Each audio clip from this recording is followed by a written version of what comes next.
Have you ever wondered why your life feels like one battle after another? Why when others seem to coast through life, you're constantly fighting?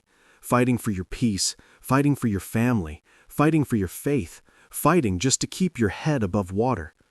You look around and see people who barely pray, yet everything seems to fall into place for them. Meanwhile, you're fasting, praying, seeking God, and the warfare intensifies. You're doing everything right, but the attacks keep coming harder. And in those dark moments, you've whispered the question, God, why is this so hard for me? Today, I want to show you something that will completely reframe your struggle. What if the intensity of your battles isn't a sign of God's absence, but proof of your assignment? Here's the truth that will set you free. God doesn't waste his strongest soldiers on small battles. He reserves the hardest fights for those he's built to win them. Think about any military operation. Do commanders send their elite forces to easy assignments? No. Navy SEALs aren't deployed to guard parking lots. Special forces aren't sent to file paperwork. The most highly trained, most capable warriors are reserved for the most dangerous missions. The same is true in the kingdom of God. Your difficult battle is actually God's vote of confidence in you. He knows what you can handle. He knows what he's placed inside you, and he's preparing you for something bigger than you can imagine. Look at Job. The Bible opens by calling him blameless and upright, a man who feared God and shunned evil. This wasn't a lukewarm believer. This was God's strongest soldier in his generation. And what happened? Everything was taken from him. His wealth, his children, his health, his reputation. In one day, Job's entire world collapsed. Why? Because Satan himself said to God, Job only serves you because you've blessed him. Remove the blessing and he'll curse you. But God knew Job. God knew what Job was made of. So he allowed the test, not to destroy Job, but to prove that some soldiers remain faithful even when the blessing is stripped away. Job's battle wasn't punishment, it was promotion. And when the warfare ended, Job didn't just get back what he lost, he got double. Because strong soldiers who endure hard battles receive greater authority. Joseph's story reveals another truth. The depth of your pit often determines the height of your palace. Joseph had a God-given dream. He was chosen, anointed, destined for leadership. And what followed? Betrayal by his brothers, sold into slavery, falsely accused, thrown in prison. Years of waiting in the darkness wondering if God had forgotten him. But here's what Joseph understood that we often miss. Every level of that battle was preparation for his assignment. The pit taught him humility. Slavery taught him service. Potiphar's house taught him administration. Prison taught him to interpret dreams and trust God's timing. When Pharaoh finally called for him, Joseph wasn't just ready, he was forged. The hardest battles had created the strongest leader. And Joseph didn't just save his own family, he saved entire nations from famine. God's strongest soldiers face the hardest battles because they're being prepared for the greatest impact. Ephesians 6:12 reminds us, we wrestle not against flesh and blood, but against principalities, against powers. The enemy doesn't waste time on people who pose no threat to his kingdom.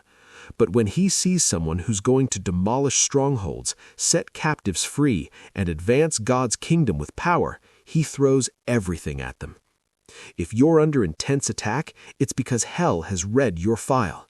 The enemy knows your potential before you do.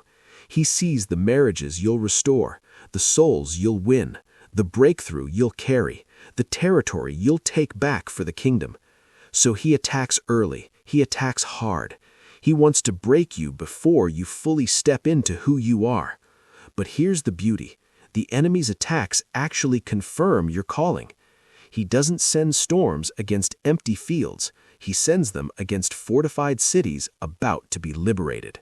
The Apostle Paul, the man who wrote most of the New Testament, said in 2 Corinthians 11:23-27 that he faced imprisonment, flogging, stoning, shipwreck, dangers from bandits, hunger, cold, and constant pressure.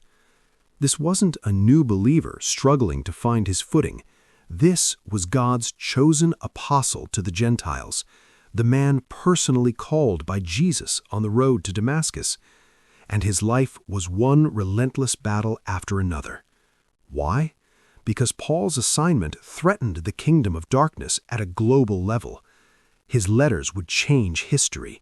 His ministry would transform the Roman Empire. His revelation of grace would liberate billions. The greatest soldier faced the hardest battles, and in those battles, Paul learned something powerful. When I am weak, then I am strong. 2 Corinthians 12:10. The battles made him dependent on God's power, not his own. Malachi 3:3 says God sits as a refiner and purifier of silver. Here's what silversmiths do. They heat silver to extreme temperatures to burn away impurities, but they never leave it unattended. They watch it constantly because if it's heated too long, it's destroyed. How do they know when it's done? When they can see their own reflection in it. Your hard battle is God's refining fire. He's burning away everything that doesn't look like him. The fear, the pride, the self-reliance, the bitterness. And he's watching you constantly, never allowing more heat than you can handle, waiting until he can see his own reflection in you. Strong soldiers can endure more heat, so God trusts them with hotter fires, not to harm them, but to purify them into vessels that accurately reflect his glory. Number 1. Your battle is building your authority. Every giant you face is training you to lead others through their giants. Every storm you weather is equipping you to speak peace into someone else's chaos.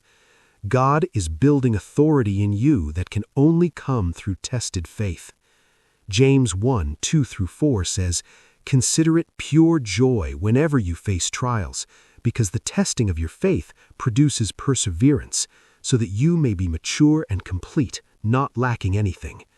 You're not just surviving battles, you're gaining kingdom authority. Number 2, your endurance is your testimony. People don't follow those who've never faced hardship. They follow those who've been through hell and came out worshiping. Your hard battle is creating a testimony that will set others free. When you make it through, you won't just have victory, you'll have a message of hope that money can't buy. Number 3, your breakthrough is closer than you think. The hardest battles come right before the greatest breakthroughs. The enemy hits you hardest when you're closest to your promise. Don't quit now. The fact that the warfare has intensified means you're on the edge of something significant. Listen to me carefully. You are not being punished. You are being prepared. You are not forgotten. You are being forged. You are not losing. You are being trained to win at levels you haven't even imagined yet. God chose you specifically for this battle because he knows you have what it takes to win it. He sees the warrior in you that you can't see yet. And when you finally walk through this, you won't just have survived. You'll have emerged as one of his strongest soldiers, ready for assignments that will impact generations. Right now, I want you to declare this over your life. This battle does not define me. It's refining me. I am God's strong soldier, and I will not quit. If this message encouraged you, drop a comment and say, "I'm still fighting." Let's build a community of warriors who refuse to give up. Subscribe for more faith-filled content that reminds you who you really are. Remember, God's strongest soldiers face the hardest battles, and that's exactly what you are, a strong soldier being prepared for victory. Keep fighting. Your breakthrough is coming.